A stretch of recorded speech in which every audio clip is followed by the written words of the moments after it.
Paul Heyman just played everyone. The GMS are furious. Drew McIntyre is standing in the center of a storm he didn't even see coming. And somewhere, the wise man is sitting back with that sinister smile, knowing he's orchestrated the most brilliant manipulation in WWE history. You think you understand what happened on Monday Night Raw?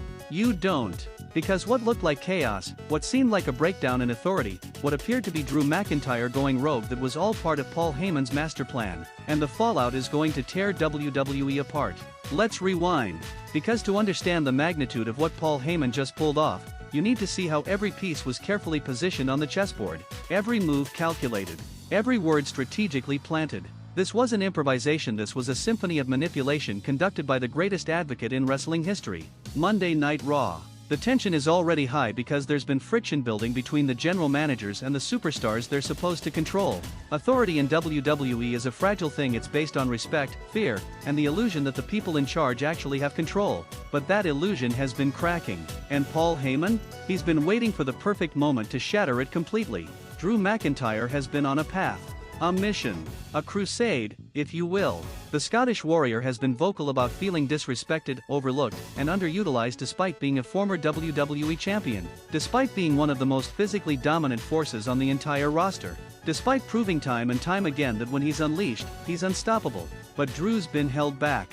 By politics. By booking decisions. By general managers who seem more interested in protecting their favorites than giving every competitor a fair opportunity. And that resentment? It's been building, festering, growing into something dark and dangerous. Enter Paul Heyman. The cameras catch a moment backstage, seemingly innocent, seemingly random, where Paul Heyman accidentally crosses paths with Drew McIntyre. They exchange pleasantries. Heyman comments on Drew's recent performances. He mentions, almost casually, how unfortunate it is that a talent like Drew isn't being utilized properly. "You're a champion, Drew," Heyman says, his voice dripping with that trademark mixture of respect and manipulation. "But they're treating you like just another body on the roster. It's disappointing." Drew's jaw tightens. Because Heyman just said out loud what Drew's been thinking. He's voicing the frustration that's been eating at the Scottish Warrior for weeks. And when someone validates your anger, when they confirm that your resentment is justified, it becomes permission to act on it. But the conversation doesn't end there. Heyman continues, dropping little breadcrumbs of suggestion without ever directly telling Drew to do anything. That's his genius. He plants seeds and lets others water them with their own anger. "You know what your problem is, Drew?" Heyman asks, leaning in conspiratorially. "You still believe in the system. You still think that if you work hard and wait your turn, the general managers will do right by you. But they won't. They can't. Because they're more concerned with maintaining their power than unleashing yours." The words land like bombs. Because Drew McIntyre is a believer. He's always played by the rules. He's always trusted that talent and hard work would be rewarded. But what if Heyman's right? What if that belief is exactly what's holding him back? Imagine, Heyman continues, his voice lowering to almost a whisper, what would happen if someone like you decided that the rules no longer applied? That you were going to take what you deserve rather than waiting for it to be given? The GMS couldn't stop you. Nobody could stop you. And there it is. The seed. Planted deep in Drew's mind. Not a direct order. Not a clear instruction. Just a thought. A possibility. A tantalizing vision of what could be if Drew stopped playing nice and started playing smart.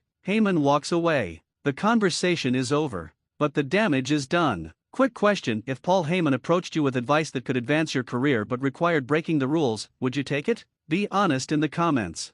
Fast forward to later in the show. The GMS, Adam Pearce, and whoever else WWE has in positions of authority at the moment are in their office, confident that they're running the show. They've got the night's matches planned out. They've got control. Or so they think. Because Drew McIntyre is about to throw a grenade into their carefully constructed plans. Drew storms into the GM's office. And I mean storms. This isn't a scheduled meeting. This isn't a polite request for a conversation. This is Drew McIntyre, 6'5" and 265 pounds of Scottish fury, demanding to be heard. "I'm done waiting," Drew announces, his accent thick with emotion. "I'm done playing your games. I'm done being told to wait my turn while you push the same people to the top over and over again." Adam Pearce tries to calm the situation. "Drew, if you have concerns, we can schedule a meeting." "I don't want a meeting," Drew roars, and the entire office goes silent. "I want what I earned. I want what I deserve. And I'm taking it. Tonight." The GMS exchange glances. This is a nightmare scenario for them. Because authority only works if people accept it.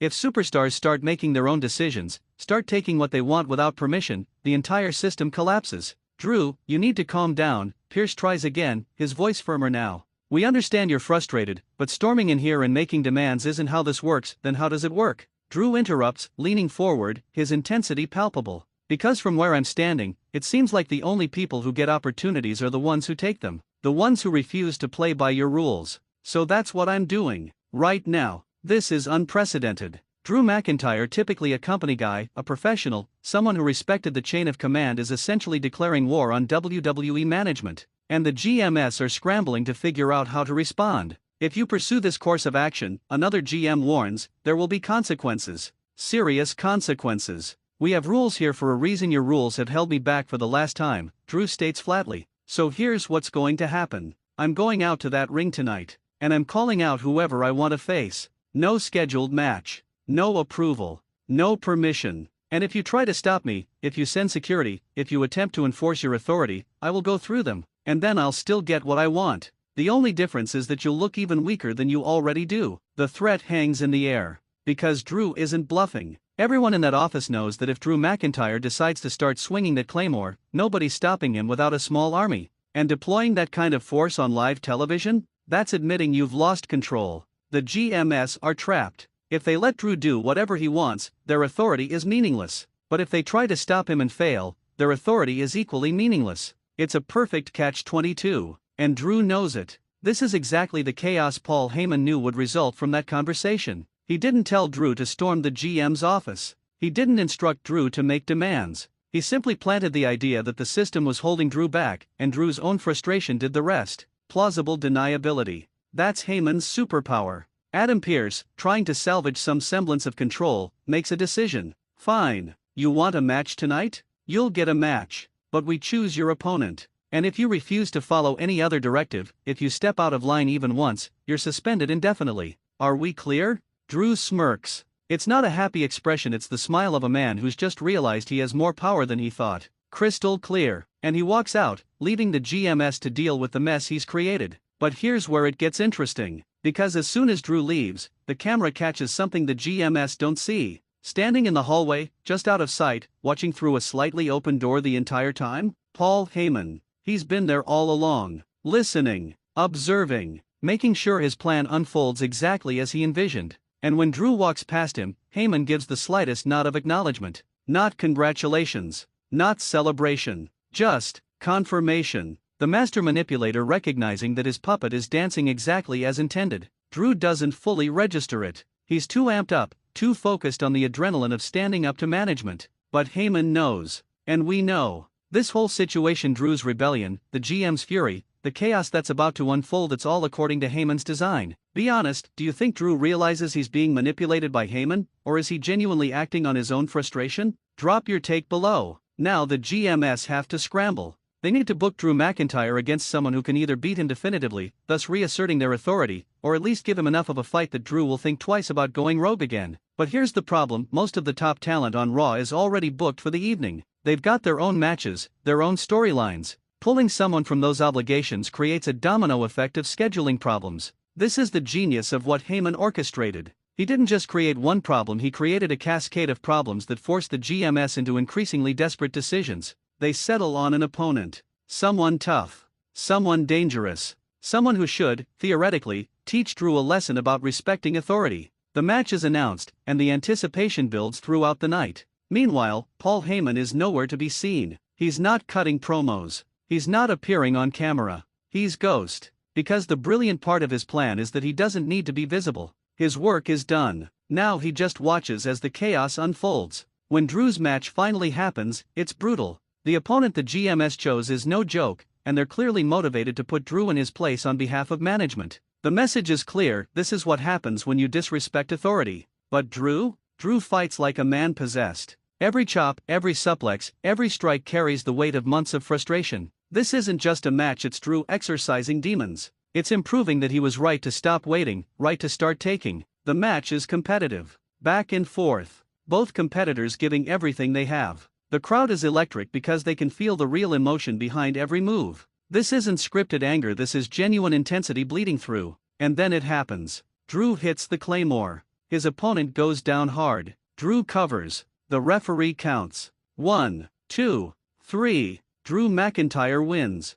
Decisively, emphatically, defiantly. And the look on his face as his hand is raised isn't triumph, it's vindication. He just proved that taking matters into his own hands works. He just demonstrated that he didn't need the GM's blessing or approval to be successful. He just validated every word Paul Heyman planted in his mind. Backstage, the GMs are livid. Not just because Drew won, but because he won in a way that makes them look incompetent. They tried to punish him with a tough opponent, and he beat that opponent. They tried to reassert authority, and instead, they empowered rebellion. Adam Pearce is pacing, clearly furious. This is unacceptable. Drew McIntyre just walked all over our authority, and we rewarded him with a victory. We look like fools. The other authority figures are equally frustrated. They're throwing out suggestions: suspend Drew immediately, strip him of opportunities, make an example out of him.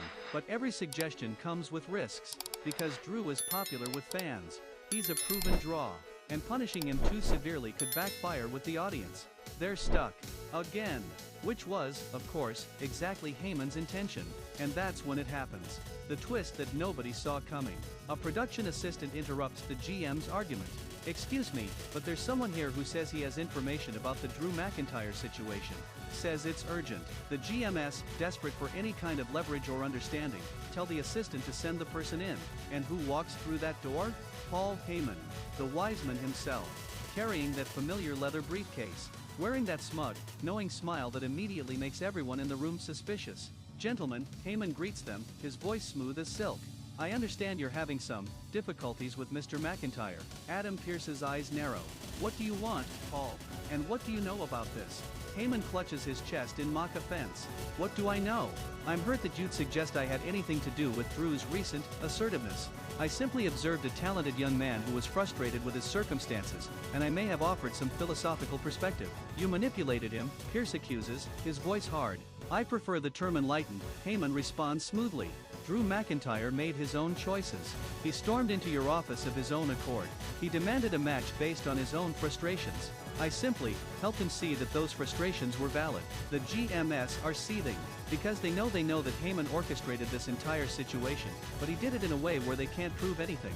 He never gave Drew direct orders. He never explicitly told Drew to rebel. He just planted ideas and let Drew's own emotions do the work. "Why are you here, Paul?" another GM demands. "What game are you playing?" And that's when Heyman's expression shifts. The amusement fades, replaced by something sharper, more serious, more dangerous. "I'm here," Heyman says slowly, "to offer you a solution to your Drew McIntyre problem. Because let's be honest, you don't know how to control him anymore. He's tasted freedom. He's experienced what it's like to take instead of ask. And that genie isn't going back in the bottle. Not without help." The GMs exchange glances. They don't trust Heyman. Nobody should ever trust Paul Heyman, but they're also desperate. Drew has exposed a weakness in their authority, and if they don't fix it fast, other superstars might follow his example. "What kind of solution?" Pearce asks cautiously. Heyman sets his briefcase on the desk, opening it slowly for dramatic effect. Inside are documents, contracts, legal paperwork. Drew McIntyre needs guidance, Heyman explains. He needs someone who understands the system. Someone who can channel his aggression and frustration into productive avenues. Someone who can ensure that his rebellious streak benefits not just him, but the WWE as a whole. The implication hangs in the air like poison gas. "You want to manage Drew McIntyre," Pearce realizes, his voice filled with disbelief. "I want to help Drew McIntyre," Heyman corrects. "And in doing so, help you. Because right now, Drew is a loose cannon, unpredictable, dangerous to your authority. But under my counsel, he becomes focused, directed. Still dangerous, certainly, but dangerous in ways that benefit everyone." Who do you think benefits more from this arrangement, Paul Heyman, Drew McIntyre, or the GMs? Comment your analysis. This is the masterpiece. This is the culmination of Heyman's plan. He created a problem, Drew's rebellion, specifically so he could offer himself as the solution. He manufactured the chaos so that the very people who should be his enemies would be grateful for his intervention. It's diabolical. It's brilliant. It's pure Paul Heyman.